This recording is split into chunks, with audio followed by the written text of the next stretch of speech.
Hi, a very hearty welcome to my channel Grow Joyfully. This is Samina here, taking you through a series of videos on doing aerobic composting in a plastic bucket at home. In the series of videos in part 1, we got started with a new batch. We are now in part 2. I'm trying to explain the composting process in a simple fashion so that we can troubleshoot easily. There are 5 videos in part 2. What you're watching is the 4th one. In this video, I'm going to explain the ambience requirements preferred by the aerobic bacteria. As I'm explaining the science in a commonsensical fashion, I would like to explain where the microbes, the aerobic bacteria live. The aerobic bacteria don't live everywhere inside these particles. This mix is called as particles, greens and browns. They live on the surface area of a particle. I'm just taking a brown matter to explain. The same thing holds good for greens also. And they want that surface area to be aqueous. That means a kind of water film should be there on top, and they live there. This is a point to be understood. That is why in the layering we put the greens and the browns. The browns were dry.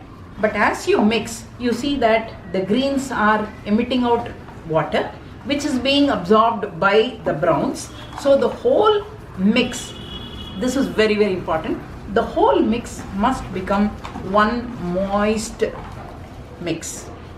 You should not have dry matter dry.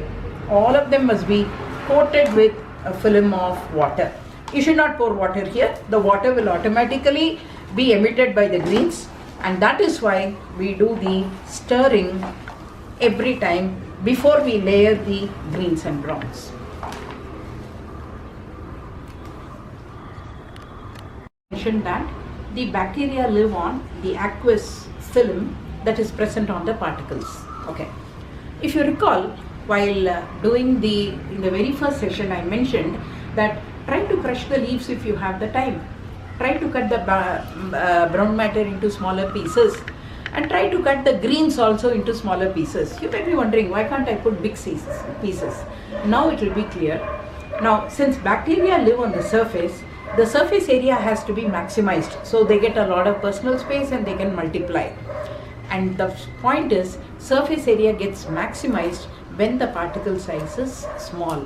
So smaller the particle size, larger is the surface area available for the bacteria to live and to multiply happily, and hence we say shred the greens and browns as much as possible. But then if I don't have time, I'm not going to cut them into small pieces. What happens? Okay, the decomposition will happen, but it will happen at a slower rate, that's all. So decomposition will happen the moment you bring greens and browns. There is a chemistry, there is a magic that's going to happen when you bring the greens and browns together in the presence of aerobic bacteria. But if the particle size is very big, very, very big pieces are there, it may take slightly more time. But if the particle size is 2 inches height or below, then it's going to be faster. You may also be wondering, why are we giving the mix a thorough stir from top to bottom, side to side, before we layer the greens and browns? Because you may be wondering, anyway we have a bin which gives good ventilation, air will go inside, and that air will be used for the bacteria to breathe. Okay, let me answer that question. Then yes, free air circulation is provided by the holes in the bin, but inside the bin matting can happen because of some moist greens, or even cardboards can get matted together. So when they get matted together, what happens? Air circulation is obstructed. When air circulation is obstructed, aerobic bacteria are waiting for oxygen. Oxygen does not reach them, they die. And when aerobic bacteria die or they go dormant, anaerobic bacteria take over. And when anaerobic bacteria take over, they emit out some gases like hydrogen sulfide or ammonia, which result in rotten smell, very obnoxious smell. So the moment you get an obnoxious smell in the bin, we always say, have you given a thorough mix from top to bottom, from side to side? When you collect dry leaves, you may be getting twigs like this also, along with the dry leaves. And you don't need to do any segregation I mentioned earlier. Let me explain why.